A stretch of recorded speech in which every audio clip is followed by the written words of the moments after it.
দীর্ঘ প্রায় ৭ বছর পর বিএনপির কাউন্সিল সম্মেলনে ৩,০০০ কাউন্সিলর, ১০,০০০ ডেলিগেট সহ অংশ নেন প্রায় অর্ধলক্ষ নেতাকর্মী।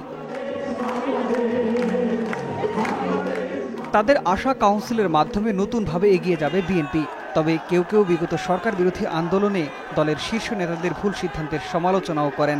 এই কাউন্সিলের মাধ্যমে বিএনপি সারা দেশে একটা শক্তি সঞ্চয় করবে সাংগঠনিকভাবে। যোগ্য নেতারা তাদের পূর্ণাঙ্গ পদ ফিরে পাবে।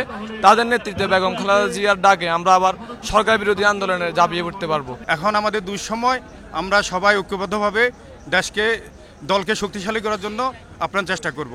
মাঠ কর্মীরা তো অত্যন্ত সচেতন হয়ে উজ্জীবিত হয়েছে, এতে অনেক পরিবর্তন হবে।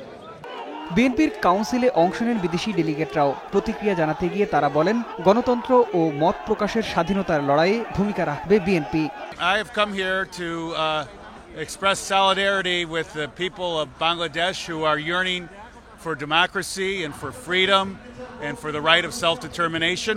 কাউন্সিলের মাধ্যমে বিএনপি আত্মশুদ্ধির পথে এগোবে বলে আশা বিশিষ্টজন ও রাজনীতিবিদদের। এর মাধ্যমে দলেও গণতন্ত্র প্রতিষ্ঠা হবে বলে আশাবাদ তাদের। এই কাউন্সিল হওয়ার পর you will find a new BNP in the country.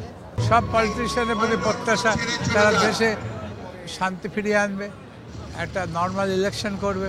দেশের মানুষ পরিবর্তন চায়, গণতন্ত্র চায়। এখন বিএনপি সেটাকে আগিয়ে নিতে হলে সাহস নিয়ে বাড়তে হবে এবং তাদের নিজের দলের ভিতরে গণতন্ত্র আনতে হবে। গণতন্ত্র পুনরুদ্ধারের ব্যাপারে অগ্রণী ভূমিকা পালন করবে। আমি এলডিবির প্রেসিডেন্ট হিসাবে এলডিবির পক্ষ থেকে তাদের সর্বাঙ্গীন সাফল্য কামনা করি। তারা বলেন, গণতন্ত্র প্রতিষ্ঠায় সবাইকে এক কাতারে আনতে নেতৃত্ব দিতে হবে বিএনপিকে। দুর্নীতি দুঃশাসন হবে শেষ, গণতন্ত্রের বাংলাদেশ, এই স্লোগানে অনুষ্ঠিত বিএনপির ষষ্ঠ জাতীয় কাউন্সিলে আগত তৃণমূলের নেতারা বলেছেন যে এই কাউন্সিলের মাধ্যমে সংগঠন আরও শক্তিশালী হবে এবং সরকার বিরোধী আন্দোলন আরও বেগবান হবে। শাহাদাত হোসেন, যমুনা নিউজ, ঢাকা।